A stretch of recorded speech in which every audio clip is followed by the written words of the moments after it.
Olá, está começando mais um episódio do podcast Pretoteca, esse projeto que a gente faz sempre com tanto carinho, com tanto amor para você que já nos acompanha. Seja muito bem-vindo e seja muito bem-vinda você que nos ouve no Spotify, também no nosso canal do YouTube e ao vivo também agora na rádio Band News FM. Muito obrigada sempre pela sua presença. Quem não me conhece ainda, eu sou Larissa Alves. Faço esse projeto aqui com Cíntia Martins, que não está nesse episódio, mas ela volta normalmente no próximo, sempre às sextas-feiras, às 7h30 da noite, como você já sabe.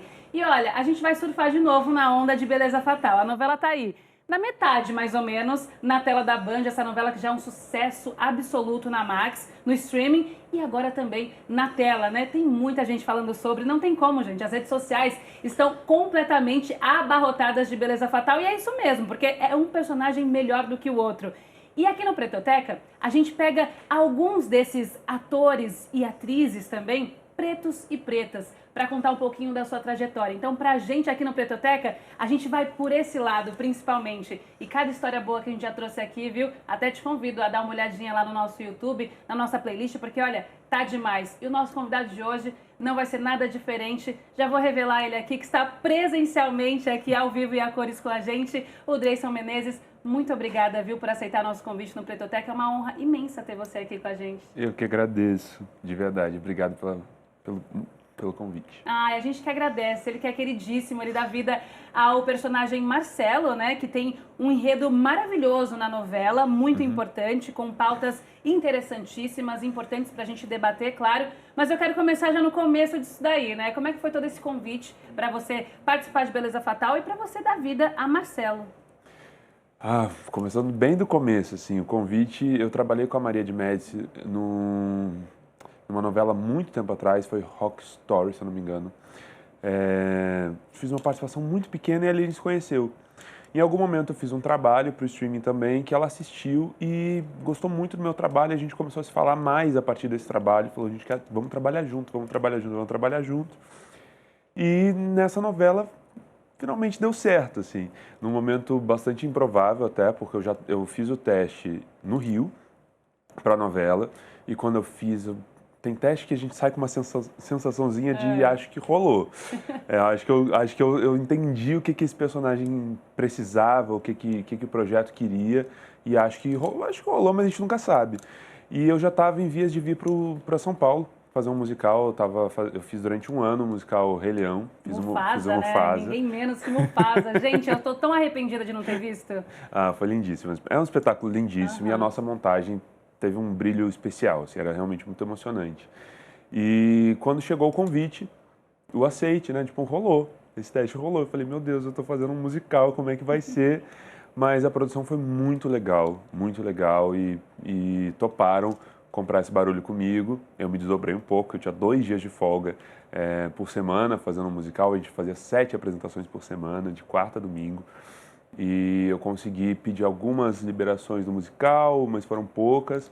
A maioria das vezes eu gravava de manhã a novela, de manhã até início da tarde ia para o musical. Caramba, Ou gravava na minha correria, folga. né? Mas foi muito bom, muito gostoso.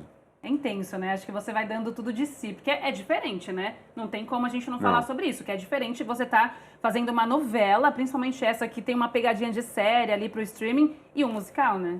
É uma das perguntas que eu mais tenho, porque eu faço bastante coisa em veículos diferentes, né? Teatro convencional, teatro musical, audiovisual. É muito diferente, mas também é um exercício muito gostoso. Eu adoro trabalhar. Eu gosto de trabalhar, tenho muita paixão pelo que eu faço. E, inclusive, foi gostoso perceber o quanto que fazer a novela influenciou no meu trabalho no musical. O que tem de mais oposto, acho que é a rapidez com que a gente precisa construir tudo no audiovisual, em relação à quantidade de repetição que a gente tem no teatro, né? Fora o período de ensaio, a gente fazia 7 shows por semana. Hoje a gente fez em um ano 337 apresentações, se eu não me engano. Caramba! Eu devo ter Uma feito maratona, gente. Devo ter feito pelo menos 320. Então, quando a gente começou a gravar a novela, quando eu comecei a gravar a novela, eu já tinha feito muitas vezes o espetáculo. E esse frescor, essa rapidez, esse risco também que tem no audiovisual, porque cada take envolve uma produção imensa, né? Envolve o tempo no audiovisual, ele é muito caro, literalmente caro, e caro para a dedicação daquela equipe, para aquela engrenagem funcionar.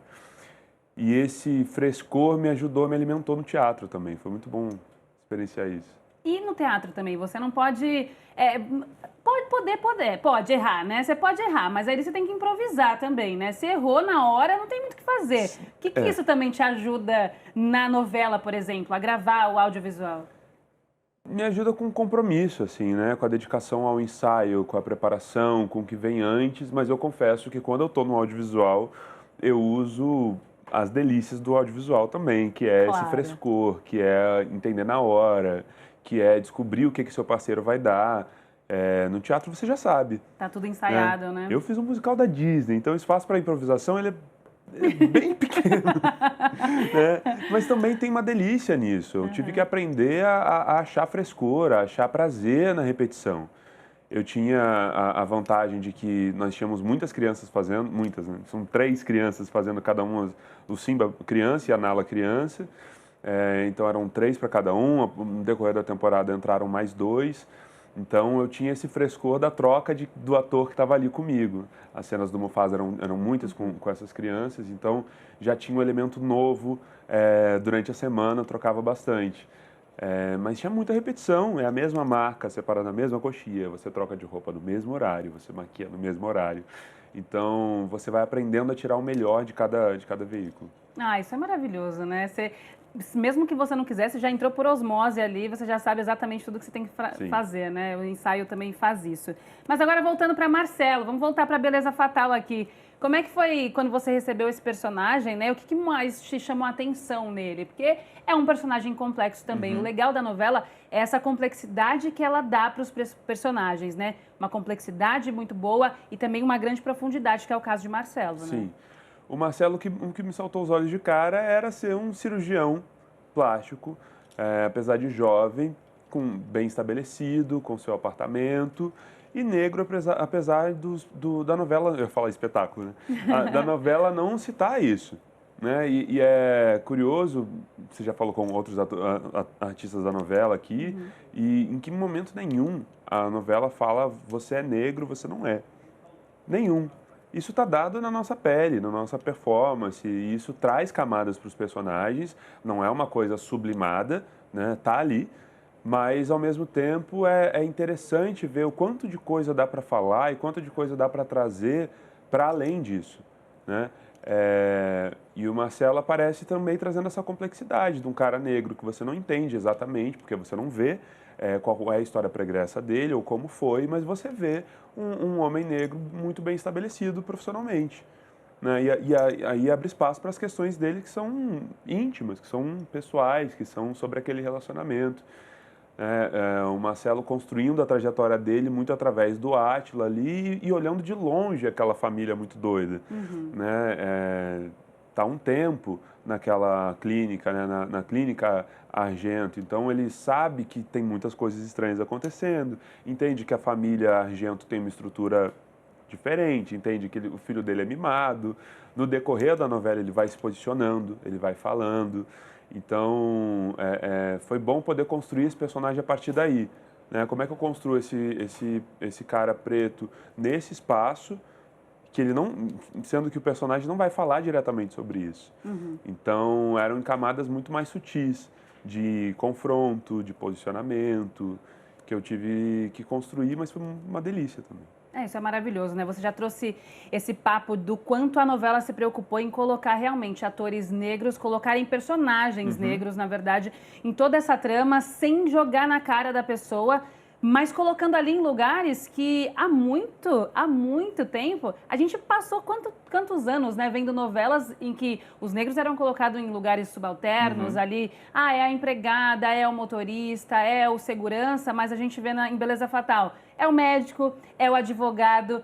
Eu vou falar um que é quase um spoiler, mas assim, é só você não pensar muito, mas juízes. Gente, eu fiquei impressionada com aquela cena de tribunal. Então, assim, você via muita gente preta e você fala, gente, que coisa linda. E é isso, nosso Brasil, nós somos maioria no Brasil, né? A população preta é mais de 50% hoje no Brasil. Então, o que mais a gente já estava esperando para retratar pessoas pretas em todos os locais, em todas as camadas? E não é demérito nenhum, né, de colocar de mostrar a empregada preta, mostrar o segurança, o motorista preto, mas há também pretos em vários locais. E a gente sabe os locais que a gente deve estar por direito. Quanto isso é importante também, Dreyson?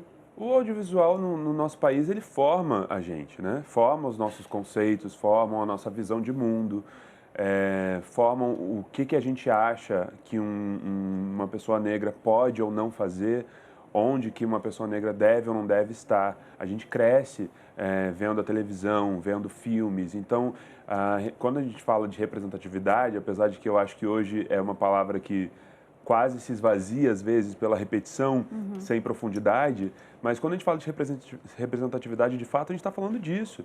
Né? Quando uma criança preta assiste a novela e vê pessoas pretas sendo retratadas sempre no mesmo lugar, a televisão está dando um recado para ela de que aquele é o lugar dela. Né? E ver uma pessoa branca no lugar de protagonismo, de destaque, de possibilidade, está dizendo para a pessoa branca e para a pessoa negra qual é o lugar dessa pessoa branca. Então, o Beleza Fatal traz um recado para o público e especialmente para o audiovisual. Porque tem muitas produções que eu já conversei, estou um tempo aí no mercado, né? Eu sou jovem, mas tenho 20 anos quase já de carreira, então eu já tive... Quase a vida toda dele, né? Já tive papos com pessoas que falaram, que trouxeram, né, uma visão ou de um produtor de elenco, ou de um diretor, ou de um autor, que embarrera pessoas pretas em alguns personagens porque acha que precisa abordar, precisa falar sobre negritude diretamente, ou precisa justificar por que esse ator ou essa atriz preta estão naquele espaço. E Beleza Fatal faz o contrário. Né? Ele traz diversidade, traz possibilidade, traz personagens profundos, sem falar diretamente sobre esse assunto. E não é a única forma de fazer, mas é possível também. E acho que esse que é um recado tão importante que a novela traz. Dá para você ter um elenco diverso, personagens negros em papéis de destaque e com complexidade e profundidade, com apartamento, né? O meu apartamento foi montado por um cenógrafo preto, então quando eu entrei no apartamento eu já sabia, eu já sabia antes, né? Mas dá para perceber a dedicação. Quando eu olho artistas plásticos que eu conheço e acompanho o trabalho, dentro da sala de estar do Marcelo.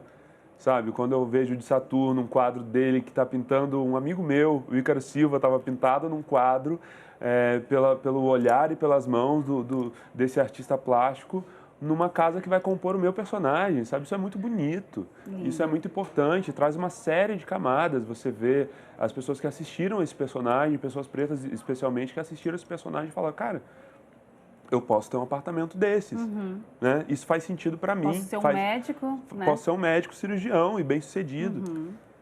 É incrível, é muito bom mesmo. Eu vou relembrando, porque eu sou uma grande fã de Beleza Fatal, assisto já essa novela inteira. E ainda hoje, tá passando na Band, eu vou lá, ó, assisto de novo. É assim, a gente é fã, porque é um negócio muito louco pra gente mesmo. Aqui no Pretotec é tão importante, esses convidados que eu trouxe aqui já, Naruna Costa esteve aqui, Kiara, e é tão interessante porque é isso, fala sobre nós, sobre a nossa negritude, mas do jeito que a gente queria nos ver, né? A gente quer se ver assim, a gente não quer se ver o tempo todo tendo que ser o wiki preto, né? Eu brinco, né? A gente não tem que ser o wiki preto o tempo todo, a gente quer simplesmente mostrar os nossos talentos para além da nossa cor, né? A gente já sabe que a nossa cor chega primeiro, mas tem muito talento que vem logo depois, né? Dreyson, e o seu personagem, além de ser um cara negro muito bem sucedido, é um homossexual também. E é outra camada que a novela, na verdade, nesse caso, explora bastante, né? Essa questão da homossexualidade de Marcelo. Não necessariamente dele, mas do envolvimento amoroso que ele tem, né? E como é que foi tudo isso pra você também, a construção desse personagem nisso? Porque a gente vê um cara ali que tá querendo viver um amor livre. Ele já sabe quem ele é, ele tá ali batendo no peito, eu sei quem eu sou, eu sei o que eu gosto, eu sei o que eu quero pra minha vida, mas ele está com um homem que é mais velho do que ele e que ainda não conseguiu viver esse amor livre, ainda não conseguiu se libertar, ainda não conseguiu ser quem é, né? Como é que foi tudo isso pra você? É muito especial, né? Eu tive uma troca com o público melhor e maior do que eu esperava. Acho que eu já esperava que fosse um sucesso a novela. Eu sempre falo que é um projeto feito com muita paixão e isso reflete na tela. Também por isso as pessoas são tão apaixonadas. Mas sobre esse ponto especificamente, eu tive muitas trocas profundas na internet, rede social, pessoas relatando que tive numa relação assim, que a pessoa me deixou esperando muito, e era enrustido, ou eu era escondido, ou alguém que era casado com uma mulher e me deixou ali de canto. Desde relatos que não tiveram finais felizes a relatos que tiveram um final muito feliz. Eu esperei o meu companheiro, minha companheira, e em algum momento ela ou ele conseguiu sentir a vontade de ser quem era e a gente está casado até hoje. Então foi muito legal poder imprimir na tela uma história que as pessoas se identificaram com profundidade, sabe? O conflito do Átila, apesar dele ser um personagem muito complexo, com a avançada novela vocês vão ver o quanto, né? Tentando não dar spoiler, mas eu acho que é um dos personagens que se desenvolve muito durante... A gente vai descobrindo mais camadas e mais histórias dele, né? O Rafa, o nosso autor, foi muito genial em construir um personagem com muitas camadas. Ali naquela relação com o Marcelo, ele é amor. Ele é sensível, ele é leve, ele é divertido, ele ri. Ele não ri com a família, em momento nenhum. Não mesmo, é verdade. Primeira vez que o Átila sorri é com o Marcelo. Primeira vez que o público vê. Então isso é um recado também sobre o que o amor traz, o que o amor abre de possibilidade, né? Mas tem esse lugar do Marcelo que é muito bem resolvido, como você falou. Em algum momento ele vai falar, não, eu estou esperando. Isso vai aparecendo desde a primeira conversa deles no apartamento. Que acho que você não quer falar, né? Você não quis falar sobre isso. Estou entendendo. No momento ele fala, não, eu não estou escondendo nada de ninguém, eu não vou perder nada para ninguém, eu vou ser quem eu sou. E se você não gostar, é isso. E aí, eu acho que aí já é spoiler, mas tem uma cena de uma troca, desculpa, um pequeníssimo spoiler, porque a cena é linda, que tem uma troca muito bonita deles, do Átila falando sobre como é para ele ser enrustido, como é difícil, como é complexo a construção dele de vida. E o Marcelo ouvir. Porque por mais que ele não seja, o Marcelo fala em um outro spoilerzinho, mas o Marcelo fala que ele teve um relacionamento hétero. Então, ele entendeu, ele entende essa complexidade, ele entende esse passo, né? Por mais que ele não questione, em algum momento ele é aberto, ele ouve de coração aberto. Eu tive essa cena específica, eu tive muitas respostas do público sobre isso, falando, eu acho que eu nunca vi um casal gay sendo retratado com tanta sutileza, com tanta sensibilidade, porque é uma conversa muito profunda. Exato. Em que momento que você resolve se colocar para o mundo, né? Sem deixar de lado a dificuldade mesmo. Claro que é positivo, claro que todo mundo quer ser quem a gente é, de fato, mas é complexo, não dá para negar também. É complexo. Então, e são várias camadas também para esse personagem de fato ser quem ele é, né? Dizendo sobre o Átila. Inclusive, vou até chamar uma tela nossa aqui, preparada, que a gente faz essa gravação, tá? Para quem tá só ouvindo a gente pelo Spotify, a gente faz essa gravação no estúdio do Google, que é em parceria com a Band. E aqui são levantados vários dados interessantes e importantes, inclusive esse que a gente vai mostrar agora. Vou pedir para o Ceni colocar para a gente na tela, que é bastante interessante e faz todo sentido com o que a gente está falando agora. O Brasil é o terceiro país com maior interesse de busca sobre LGBT nos últimos 12 meses.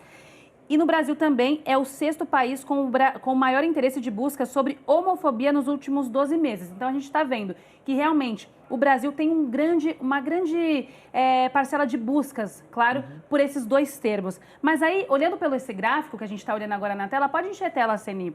A gente vê que esses dois gráficos, eles não vão crescendo da mesma forma, eles não se acompanham. A busca por LGBT e a busca por homofobia. E é isso interessante também a gente trazer para a nossa discussão aqui, Dreyson, porque o próprio personagem Átila, né? Ele é um homem gay. A gente sabe já disso, não é spoiler, né? A gente já sabe que ele é. Só que ele também é um cara muito homofóbico. E aí as pessoas se perguntam, né? Como que a pessoa é gay e homofóbica? Como que isso é possível? E ele porque ele tem várias cenas desde o começo, já não só homofóbico, mas também transfóbico, né? Com a personagem vivida pela Chiara também. E aí você fala, gente, o que está acontecendo, né? Mas é possível. E a gente vê o quanto isso é problemático, né? Também por essas buscas que a gente fez agora nesse levantamento. O quanto o gráfico eles não se aproximam de LGBT para homofobia. Por quê, né? Então, isso é bastante interessante e bastante retratado no personagem, né? Eu acho que a gente volta no que a gente já estava falando sobre a dificuldade de se colocar, né? De ser quem a gente é. Eu acho muito bom como o Rafael constrói essa narrativa do Átila, de cara ele já se apresentar transfóbico, porque a gente está falando de uma pessoa que não se aceita. Uhum. Então, a extrema maioria dos casos de homofobia são, quando você vai a fundo, são pessoas que têm alguma questão de autoaceitação, né? Esse ódio que você direciona para alguém tem a ver com auto-ódio.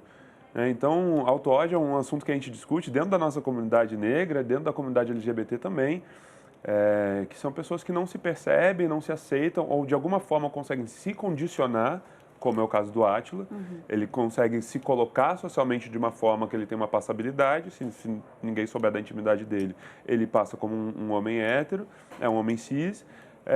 Logo, por essa construção torta, e essa visão torta de si mesmo, isso resvala na transfobia dele. Como alguém consegue ser tão autêntico a ponto de se distanciar tanto da norma, né? Para ele, a Andrea, que é a personagem que a Chiara faz, é isso, soa como isso, é alguém que ousou se distanciar da norma. Como que eu que estou tentando com tanta força me encaixar na norma, aqui fazendo esse esforço tremendo, me ferindo, e você ter a ousadia de, na minha frente, desafiar a norma. Eu vejo essa construção do Átila muito dessa forma, e é muito bom como o Rafael constrói, porque a gente fala pouco disso, né? Dessas complexidades, que não tem por que colocar... Vou falar sobre população LGBT na novela, então todo mundo é muito bom ou muito mal. Uhum. Nós somos complexos, o Átila é complexo. Nesse ponto, na transfobia, ele é uma pessoa terrível. Exatamente. E é legal a forma como sai um pouco daquela estereotipação, né? Exatamente desses núcleos, desses personagens. Saiu completamente. Uhum. Eu fiquei, assim, impressionada. Já desde Marcelo, né? Que já foi retratado totalmente de uma forma... Quebrou essa estereotipação do personagem homossexual retratado há muitos anos em novelas, né? Que a gente via, que virava até uma sátira, Sim. Virava piada na rua, virava piada em outros programas da televisão, brincando com a própria novela. A gente teve ali durante anos, gente. Aí o pessoal ainda fala, nossa, mas eu odeio esse politicamente correto hoje. Um programa daquele realmente não funciona mais hoje. Não funciona. Não tem condições, não tem o mínimo de condições. Por quê? Porque a gente está discutindo sobre isso, a gente sabe o quanto isso afeta, o quanto isso mata pessoas, né? E a novela tem esse potencial também de chegar na casa das pessoas e ensinar, olha aqui, tá vendo isso aqui? Tá totalmente errado, a gente volta aqui para uma outra parte. Então, é muito interessante isso, como a estereotipação saiu completamente. E de várias partes, né? De todos os personagens, é isso que a gente vai vendo o tempo todo, né? E é curioso como a novela acaba fazendo uma pegadinha com o próprio público. Tem que tomar muito cuidado para não dar spoiler, mas recentemente eu estava tendo uma conversa com umas pessoas sobre a novela e tal, e as pessoas questionaram o status do Marcelo. Eu falei, não, mas o Marcelo tem um apartamento de frente para a Lagoa, rico. Ah, mas esse dinheiro não é do Átila? Olha lá, é o Sugar Daddy, né? Porque a novela cria essa pegadinha mesmo. O Marcelo é um cara bem mais jovem, pelo que a gente conhece, pelo que a gente está acostumado a ver no entretenimento, essa relação de idade... então deve ter alguma coisa. Outro personagem, inclusive, até chega a dizer isso, né? Ah, você quer o dinheiro, né? Ele é o Sugar Daddy. E não é só pelo que a gente vê no entretenimento, é pelo que as pessoas acreditam mesmo. Se uma pessoa com idades diferentes ou com perfis diferentes... Se tem um jovem mais padrão, digamos assim, atraente, embora eu bonito. acho que no nosso caso, né, um padrão para pessoas negras é meio esquisito usar essa palavra, mas é naturalmente questionável, diretamente questionável. E a novela vai construindo esse amor dos dois, né? Você vai entendendo que esse amor dos dois é de verdade, é profundo o suficiente para o Átila ser outra pessoa quando está ali. Né? E o Marcelo vai revelando cada vez mais esse amor por ele, esse carinho, mas o público não aceita. Isso eu conversei com pessoas que viram a novela inteira. Então, e mesmo assim, não se convenceram. Já teve pessoas do público que comentaram assim, eu ainda acho que o Marcelo... Teve um comentário achando que estava arrasando, achei o máximo isso. Isso redes sociais, assim. Eu ainda acho que o Marcelo é filho da empregada que voltou para se vingar. Que isso, gente? KKKKK. E eu olhei e falei, caramba, é muito doido, E né? o filho da empregada, que empregada? Que empregada. E isso é mais interessante também, porque a governanta, que seria a empregada mor da casa dos Átilas, é uma mulher branca. Não tem empregada nesse lugar que a gente está acostumado a ver, de estereotipação, sem história, sem contexto, sem vida. Até ela tem totalmente um enredo, ela né? Tem Ela é uma história. governanta ali, tem um enredo. Sim. Incrível, inclusive. Todos os personagens têm uma história Ninguém ótima. Ninguém tá ali por Ninguém acaso, tá ali por acaso. Então, quando a pessoa fala, ainda acho que o Marcelo é filho da empregada, é porque ele é muito agarrado ao seu próprio preconceito, a ponto de talvez, porque eu também não sou tão otimista assim sobre isso, talvez ele não se perceba racista, assim, mas é uma percepção totalmente racista. Totalmente. Não tem empregado ali, não tem contexto nenhum que diga que o Marcelo tem algum envolvimento de vingança ou tem uma suspeita que, né, vamos assistindo, vocês vão entendendo. Mas para essa construção, é só o preconceito e o estereótipo que as pessoas têm na própria cabeça. Que loucura. E mesmo dentro de uma novela que a gente já falou aqui, que quebrou todos os estereótipos possíveis e imagináveis, e uma pessoa pensar isso diz muito, isso diz muito. O quanto há esse dever também da teledramaturgia de cada vez fazer mais isso, né, Dreyson? Construir mais isso, porque acho que essa foi um baque, assim, né? E olha que ela foi uma novela feita para o streaming, que veio posteriormente para uma TV aberta, como a Band, num horário nobre. Mas não foi uma novela feita já pensada na TV, até porque acho que seria até difícil vir logo de cara para uma televisão, porque as pessoas que acostumadas a ver novela não estão acostumadas a ver tantos enredos diferentes assim e tratados tão assim na cara, colocamos aqui para você e aceite e engula. Né? Assim. É muito interessante da nossa novela que a gente tem uma protagonista bissexual, um casal de mulheres pretas em algum momento, você tem uma personagem trans vivendo o seu amor, querendo amor, vivendo relacionamentos, você discute dismorfia, mas os personagens são tão profundos que ninguém acha que eu dei esses termos de internet, mas é lacração, sabe? Ninguém vê dessa forma porque tem humanidade. Exatamente. Todos esses temas são tratados com complexidade, com profundidade, com ótimos artistas, né, dando corpo para esses personagens também, com uma equipe muito dedicada a contar muito bem essa história. E isso fez com que essas discussões tão importantes e tão necessárias, né, quando eu recebo uma mensagem dessas, a gente vê o quanto que ainda é muito necessário, fez com que chegasse no coração das pessoas. Sim, e é incrível mesmo, arrebatador. Eu digo que essa Beleza Fatal é arrebatadora. Mas agora eu quero saber de Dreyson. Dreyson, como é que começa na dramaturgia, né? Como é que foi essa escolha de virar ator? Você que é irmão de Sharon Menezes, que a gente já conhece, se você não estava vendo até agora. Gente, já são parecidíssimos, já começa aí. Talento também muito ali no mesmo nível, que é um ator maravilhoso. Gente, se vocês não assistiram, vai lá, corre para assistir Beleza Fatal, que é maravilhoso. Mas queria saber como é que foi esse seu início como ator, como é que foi tudo isso, como é que foi essa escolha. Também teve essa influência, claro, da sua família, que é uma família de artistas, né? Não tem como dizer que não teve influência. Sharon é 8 anos mais velha que eu. Então, quando ela fez a primeira novela dela, eu tinha 10 anos de idade. E ela começou a carreira antes, começou a carreira ainda em Porto Alegre, como modelo, fazendo comerciais, estudando teatro, começando a fazer teste para televisão, começando a fazer algumas participações aqui e ali. E a gente acompanhou tudo isso. Então, antes mesmo de eu começar a pensar o que seria uma profissão, o que eu quero fazer quando eu crescer, a arte já estava muito dentro da minha casa, como possibilidade profissional, né? Já não era como um hobby, ou como um entretenimento, ou como uma distração, algo para se divertir. Ela já estava na minha casa como profissão. A minha irmã saiu de casa para trabalhar como atriz.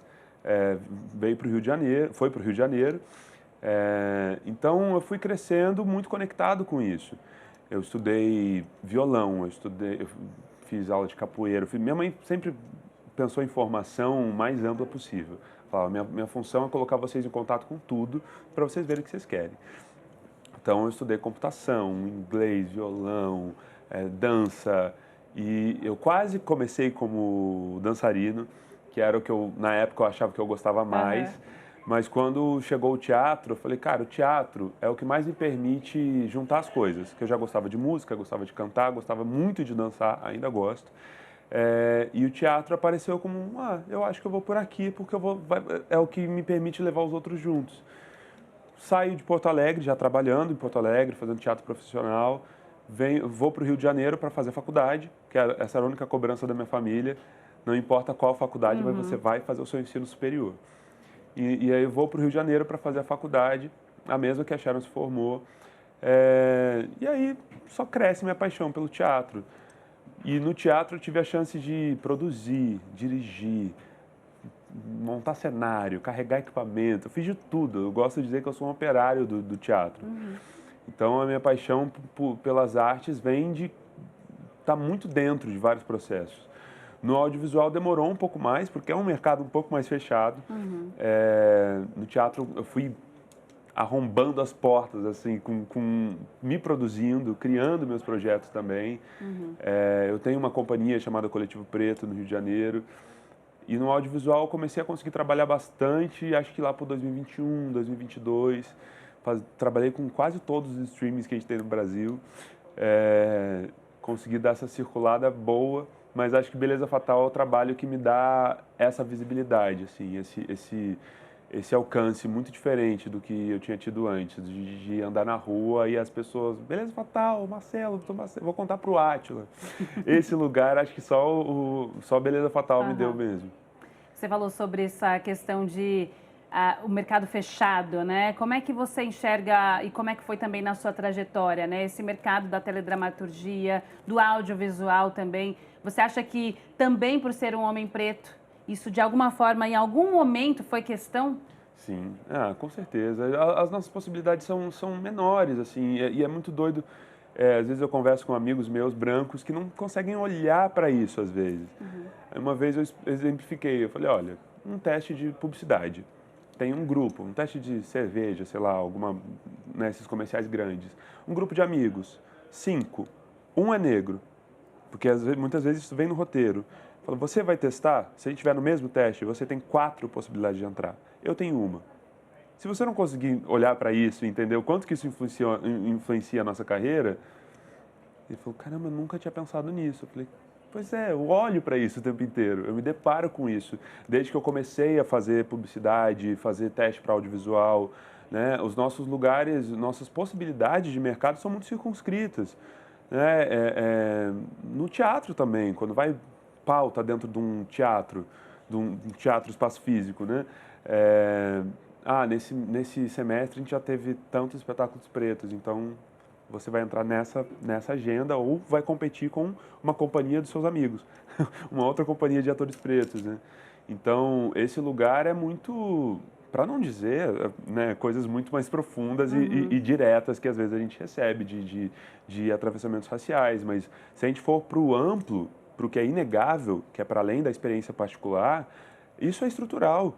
Né? A receptividade do seu trabalho, quantas pessoas vão te ver, quantas pessoas vão assistir um teste seu, né?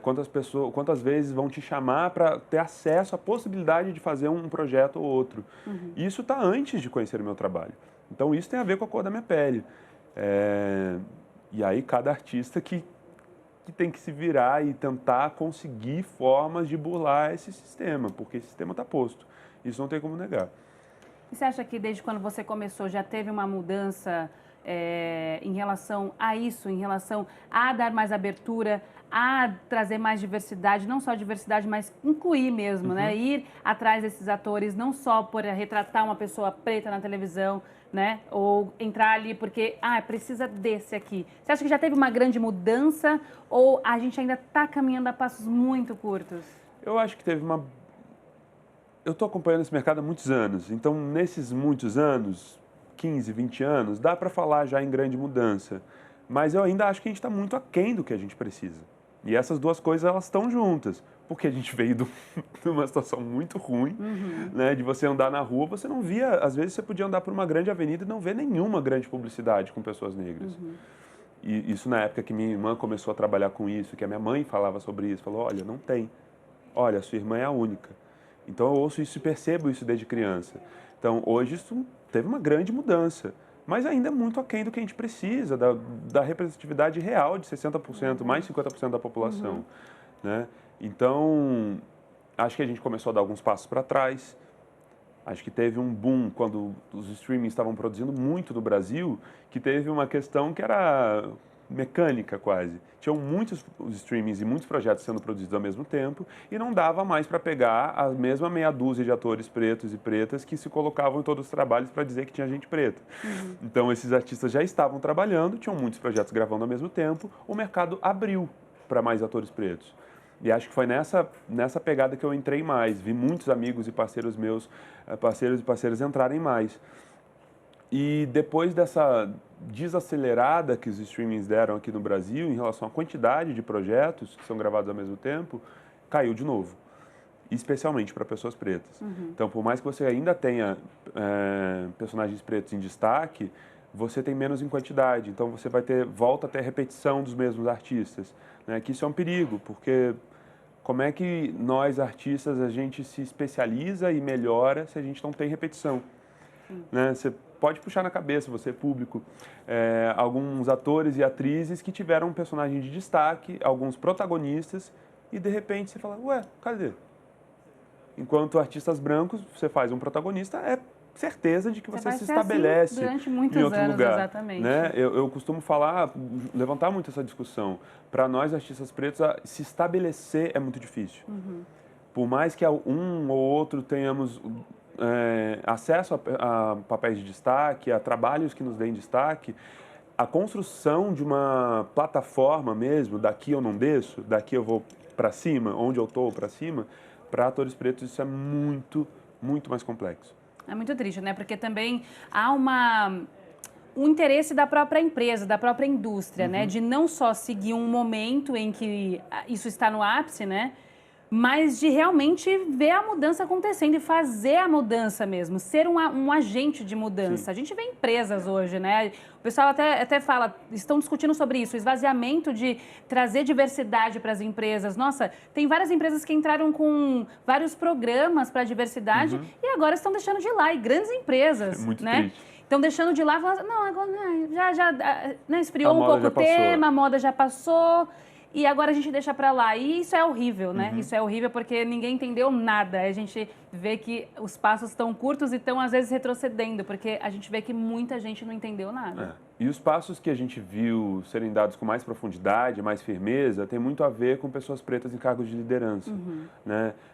No meu mercado, por exemplo, na produção, no roteiro, que vai dizer como que é a vida dessa pessoa, né? O que precisa para contar com hombridade, com honrar esses personagens, né? Esses artistas também, né? Como é que você fala, cara, aquele artista é consagrado, se não é, precisa ser, então eu vou escrever, eu que sou uma pessoa preta também, eu vou escrever um personagem incrível para essa pessoa. Então isso está em quem caneta, está em quem assina o contrato, está nos salários e quem discute esses salários, quem tem acesso aos grandes salários, né? Seja no meu mercado, que é no entretenimento, quanto em qualquer outro. Como é que você pensa de fato uma política de diversidade? Para isso você precisa ter pessoas pretas em cargos de liderança, você precisa ter pessoas que de fato se importam. Tem uma coisa que eu falo muito, que eu já passei por projetos que tinham o elenco inteiro preto, mas a direção, produção não era. E fica aquela coisa, né? Fica aquela coisa mostrada, tá a nossa imagem ali, a serviço de outras pessoas, enchendo o bolso de outras pessoas, mas principalmente não tem um pensamento de como lidar com essas pessoas pretas. Porque as pessoas pretas têm suas especificidades. Se você, empresa ou diretor ou contratador, quem contrata, quer realmente fazer um trabalho profundo e diverso, você tem que pensar sobre essas vivências dessas pessoas pretas, que às vezes têm suas próprias questões, seus próprios traumas, suas próprias defesas. Né? Eu trabalho muito também dando aula e com preparação de atores. Como é que você coloca um grupo de pessoas pretas, dependendo de onde vem, pessoas periféricas, por exemplo, como é que você coloca numa sala para revisitarem traumas que talvez você não saiba? Como é que você coloca essas pessoas em situação de risco, seja para acessar uma emoção ou uma sensação que para você que está dirigindo vai servir? Né? Mas qual a sua responsabilidade com essa pessoa? Né? Que vai voltar para casa, vai pegar um trem, às vezes 2, 3 ônibus. que é diferente do impacto numa pessoa branca que vai ali pegar seu carrão ar-condicionado e vai falar, nossa, vivi coisas muito profundas hoje, nessa oficina ou nessa preparação para um trabalho. Né? E são impactos muito diferentes. Então, se a gente discutir diversidade com profundidade, a gente precisa olhar para essas especificidades. Precisa saber quem vai cuidar do cabelo daquela mulher negra, sabe? E é para além de serem pessoas pretas ou não que estão cuidando daquele cabelo, mas você vai ter uma pessoa como consultora, né? Como uma psicóloga preta ou um consultor mesmo, que vai treinar uma equipe para lidar com pessoas pretas. Porque isso é necessário também. Se a gente faz uma novela ou um produto sobre a Noruega, você vai ter um consultor falando sobre cultura norueguesa. Se você tiver uma novela de época, você vai ter um consultor falando sobre aquela época, te ensinando modos. Se você vai falar sobre um projeto que se pretende tratar com profundidade de negritude, você precisa falar disso com responsabilidade também e não deixar isso a cargo das pessoas pretas que estão no projeto, que não estão sendo pagas para dar aula.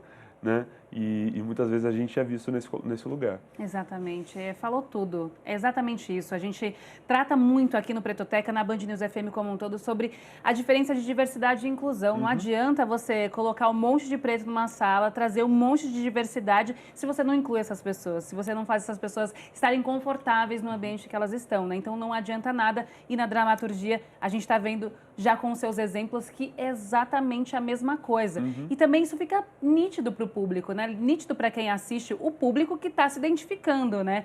É diferente quando você vê uma coisa que foi totalmente montada e dando a liberdade para a pessoa ser quem ela é, né? Isso é muito interessante, porque a gente se vê ali e a gente fala, putz, são os nossos, eu estou em casa, são pessoas que me retratam, olha, parece a minha família, Sim. Olha, meu pai fala assim, minha mãe fala assim, porque tem trejeitos, tem jeito de falar, tem ali certas gírias, vamos dizer assim, né? Não gírias é a palavra que eu gostaria de usar, mas só consegui essa nesse momento. Mas assim, o jeito de impostar a voz até às vezes, né? Eu brinco, eu falo, gente, a minha família, a gente... É assim, parece uma manifestação quando junta todo mundo, né? Aquela coisa, todo mundo quer um falar mais alto do que o outro, não sei o quê. E você fala assim, gente, e o meu marido é branco, e aí você fala, e ele, às vezes no comecinho, a gente até brincava, falava assim, nossa, ele ficava assustado, coitado. Hoje ele sabe que se ele quer falar, ele vai ter que falar alto, senão a gente não vai te ouvir. E aí isso é engraçado que quando a gente vê um filme, ou a gente vê uma novela, que são famílias assim, a gente fala assim, olha aqui, é meu pai, olha. Se identifica de olha cara, minha avó falando, olha minha mãe. Então tem uma identificação, a representatividade também é isso, né? Sim. Não é só você colocar um preto ali na tela, mas você representar a vivência dele, né? Trazer o que é nosso, né? O que é nosso de verdade, que, como você falou, é uma identificação rápida, fácil, né? E quando você vê pessoas pretas na tela, quando você vê como em Beleza Fatal essa diversidade, você se identifica, porque você pode se identificar com uma galera ali. Você pode se identificar com a vivência de você sendo uma pessoa preta, você pode se identificar com algumas coisas de um personagem que é branco, você vai se identificar com outros atravessamentos do personagem que é preto, você vai se identificar mais ainda com um personagem que tem a pele da cor da sua, né? Se você for mais retinto ou menos. Então você é abraçado de várias formas. E enquanto a gente não entender que a gente só ganha com isso, você não perde nada. Exato. Se você trazer diversidade, o projeto não perde nada. Não Olha perde, o sucesso que é a nossa novela. A gente só ganha. Então a gente vê, e um projeto como esse evidencia que quem segura a rédea está segurando pelos seus próprios interesses. Não é por falta de saber, por falta de conhecimento, porque tem vários estudos. A gente, às vezes, parece que quando a gente discute questões sociais, parece que a gente está falando do nosso achismo, né? Exato. Parece que a gente está falando da nossa cabeça. Então, gente, acessa a academia, que todo mundo fala, né, põe a academia num pedestal. Claro que é muito importante a ciência, mas não são só os conhecimentos acadêmicos que merecem valor, mas mesmo se a gente for pela academia, a gente vai ver a quantidade de mestrados, teses, doutorados que abordam isso de maneira direta, com números, com dados. Diversidade gera dinheiro. Diversidade gera maior possibilidade de diversas respostas para uma mesma situação. Ponto. Isso é dado dentro das empresas. Né? Você consegue resolver um problema mais rápido, mais fácil. Você consegue prever problemas. Você tem, dentro da publicidade, né, empresas que põem no ar aí, empresas grandes, alguma publicidade com cunho racista, ou que dá um entendimento racista. E a gente fica assim, gente, não tinha ninguém para avisar. E aí você vê que né? não tinha ninguém. Não tinha. É inadmissível, não né? Tinha. Inacreditável. E aí você fala, cara, falta de diversidade dentro de uma empresa é burra hoje. Sempre foi, né? Mas hoje é evidente o quanto que é burro. Está estampado. Né? A empresa perde. Todo mundo perde. Então, que a gente consiga cada vez mais retratar dentro dos quadros das empresas, dentro de um cash de entretenimento, dentro da cadeia de produção, cada vez mais diversidade. Exatamente. Dreyson, a gente já está estouradíssimo de tempo aqui, inclusive. A agenda está corrida sua, tem muita, você está sendo muito disputada aqui na Band. Então, eu só queria, para a gente encerrar, só para saber dos seus próximos trabalhos, se já tem algo em vista, o que a gente pode esperar mais de Dreyson? Dreyson que está em tudo quanto é canto, né? É assim que a gente gosta mesmo. Eu tenho um projeto certo já que eu não posso contar? falar. Não pode, olha lá. Posso. Ai, gente, mas vocês vão me ver no teatro em breve. Em breve deve sair divulgação também, mas eu volto para o teatro, que é a minha casa, que é onde eu não largo também. Aguardo mais projetos de audiovisual, tô aí, me chame, que eu amo. A gente vai amar também. E eu tenho meu trabalho na moda também, né? Estou criando minha terceira marca. Eu tenho 2 marcas de roupa que eu estou passando por um fechamento, encerrando essas 2 para começar um terceiro projeto. Então, em breve vai ter novidade nesse campo também. Que maravilha. Então, em breve você volta aqui no Pretoteca para contar mais sobre o seu próximo trabalho e onde quer que você esteja. Dreyson, muito obrigada, quero te agradecer demais por aceitar nosso convite, por esse papo, mesmo que rápido, acho que a gente tinha horas aqui para ficar conversando sobre isso, porque é realmente muito importante, a gente sabe o quanto é importante, é por isso que a gente abre esse espaço aqui no Pretoteca para conversar sobre nós, sobre a nossa negritude e tudo aquilo que envolve as nossas vivências, mas te agradeço demais, obrigada e todo sucesso do mundo para você. Muito obrigado mesmo, eu adorei nosso papo, leve, tranquilo, e obrigado por quem está ouvindo. Obrigada, gente. Eu te agradeço também, você que ficou aqui até agora acompanhando a gente no YouTube, também no Spotify, na programação da Rádio Band News FM. Te agradeço muito e faço aquele convite de sempre. Entra lá na nossa playlist para você rever os episódios passados. Tem muita gente boa, muitas histórias incríveis, assim como a do Dreyson. A gente sempre vai conversando aqui e trazendo essas vivências, que é aquilo que nos move, é aquilo que faz a gente andar, se inspirar e acreditar que a gente pode estar em qualquer lugar que a gente quiser. Gente, um beijo, até o próximo episódio, próxima sexta-feira, hein? Não perde não, sempre às 7h30 da tarde. Beijão.